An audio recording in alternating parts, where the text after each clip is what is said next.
Տիկին Մանասյան, դուք 2024 թվականի զեկույցում նշել եք, որ Մարդու իրավունքների պաշտպանի մշտադիտարկումները ցույց են տալիս, որ շարունակում են արդիական մնալ բնակելի, հասարակական, արտադրական եւ այլ գործառնական նշանակություն ունեցող շենքերի, շինությունների, այդ թվում նոր կառուցվող եւ վերակառուցվող շենքերի եւ շինությունների, տրանսպորտային միջոցների, կանգառների եւ այլնի մատչելիության ապահովման հետ կապված խնդիրները։ Ես ավելացնեմ, Տիկին Մանասյան, որ նույնիսկ սուբվենցիոն ծրագրերով կառուցված շինությունները, համայնքային նշանակության կառույցները շարունակում են չպահպանել մատչելիության նորմերը, որոնք սահմանված են իդեպ թե միջազգային ստանդարտներով, կոնվենցիաներով, որոնք վավերացրել ենք, թե ազգային օրենսդրությամբ, թե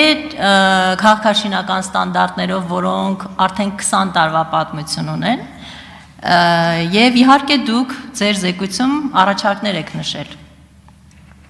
Ես չեմ համեմատել, բայց վստահ եմ, որ եթե տարիների զեկույցները նայենք, այդ առաջարկները նույնն են եւ մատչելիության ոլորտում, մատչելիության հետ կապված խնդիրների պարագայում մենք չունենք փոփոխություն։ Հարցս երևի գրեթե հռետորական է, բայց ես ուզում եմ հասկանալ, լավ, մենք ինչ պիտի անենք, որ հաշմանդամություն ունեցող անձանց համար մատչելիության հետ կապված համակարգային խնդիրը Հայաստանում լուծում ստանա։ Դուք կարծում եք, որ այս առաջարկները գրելով մենք կունենանք փոփոխություն, իսկ քանի տարի, քանի զեկույցում դուք պիտի այս առաջարկները գրեք, որպեսզի մենք այլ արդյունք ունենանք։ Արդյոք կարծում եք, որ այլ քայլեր պիտի ձեռնարկի, օրինակ մարդու իրավունքների պաշտպանը, մասնավորապես օրինակ դատարան դիմելու կամ համակարգային այլ լուծումներ առաջարկելու մասով։ Շնորհակալ եմ անչափ Տիկին Բաթոյան, շատ կարևոր հարցի մասին եք խոսում եւ կարևորում եմ սրա մասին հրապարակային խոսելը, որովհետեւ դա եւս նպաստում է այս ոլորտում պատշաճ բարեփոխումներ իրականացնելուն։ Պիտի արձանագրեմ, որ հաշմանդամություն ունեցող անձանց իրավունքների հետ կապված մեր տարեկան հաղորդումների տրամաբանությունը մի փոքր փոխվել է նախկինի համեմատությամբ եւ հիմա մի փոքր ավելի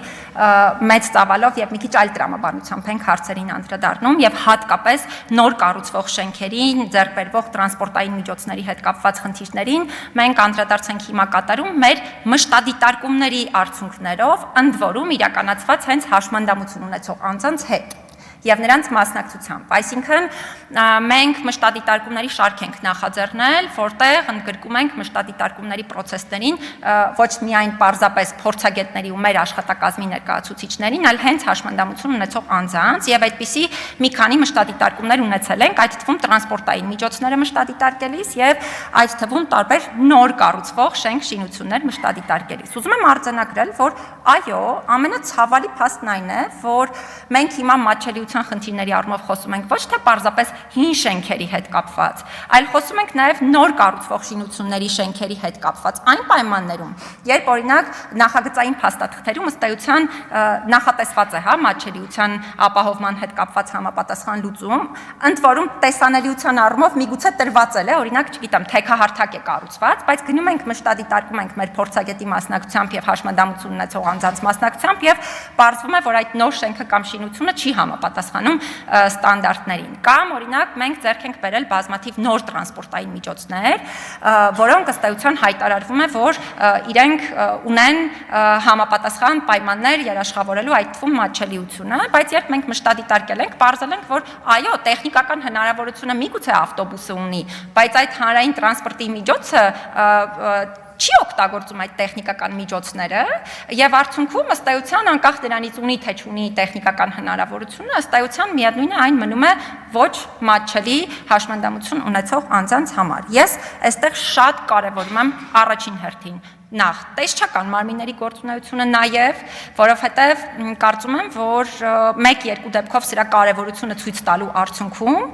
որոշակի առումով հնարավոր է ունենալ նաև կանխարգելիչ արդյունք, այսինքն այս փուլում կարծում եմ բոլորի համար այն տպավորությունն է, որ դե ուղղակի ինչ որ մի կերպ մի հատ թեքահարթակ ենք կառուցել, դա նշանակում է, որ մենք մատչելիությունը ապահովել ենք, բայց մարդկանց ընկալումը պետությունը պետք է կարողանա փոխել, այդ թվում օգտագործելով իր տեսչական մարմինների հնարավորությունները։ Ես ընդ որում սրա մասին այնպես չի, որ միայն հիմա ազգային ժողովի ամբիոնից եմ խոսում, սրա մասին բազմիցս եմ խոսել նաև տարբեր խորհրդակցությունների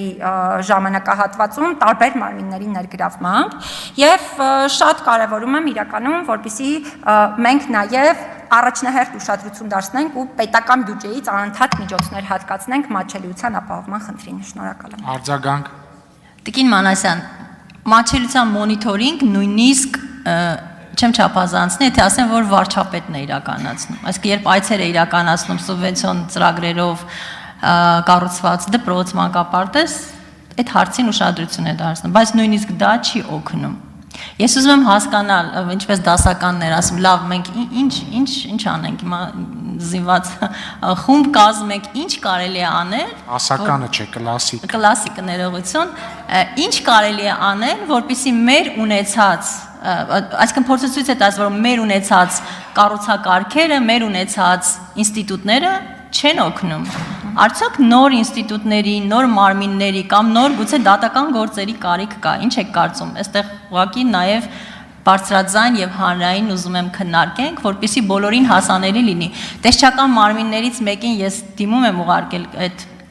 մոնիթորինգի արդյունքների վերաբերյալ, արդեն 1 ամսից ավել է պատասխան չունեմ, բայց արդյունքները ես ինքս իհարկե գիտեմ, այս ուղղակի դեպով։ Շնորհակալ եմ։ Շնորհակալություն, դարձյալ քանի որ ժամանակը կարճ է, ես էլ շատ կարճ փորձեմ պատասխանել։ Կարծում եմ, որ եթե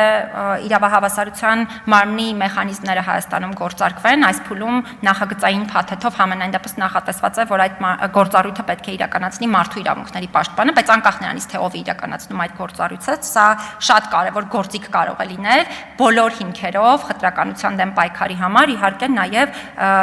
մարմնին հատկացնելով բավարար ռեսուրսներ, հնարավորություններ այդ գործառույթը իրականացնելու համար, միանշանակ մի անգամ էլ կարևորում եմ տեսչական մարմինների գործունեությունը ու նաև կարևորում եմ հենց պետական մարմինների ու պաշտոնատար անձանց կողմից սրան ուշադրություն դարձնելը, որովհետև օրինակ մենք Գյումրիի ընտրությունների ժամանակ գնացել էինք մշտադիտարկելու տեղամասերը եւ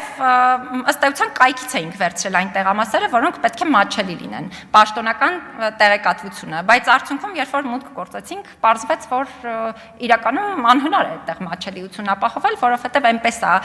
ընդհանուր առմամբ ամբողջ կոմունիկացիան ինֆրաստրուկտուրան կառուցված, որ միանշանակ հնարավոր չի լինելու քվեարկության ընթացքում մատչելիությունը երաշխավորել։ Շնորհակալություն։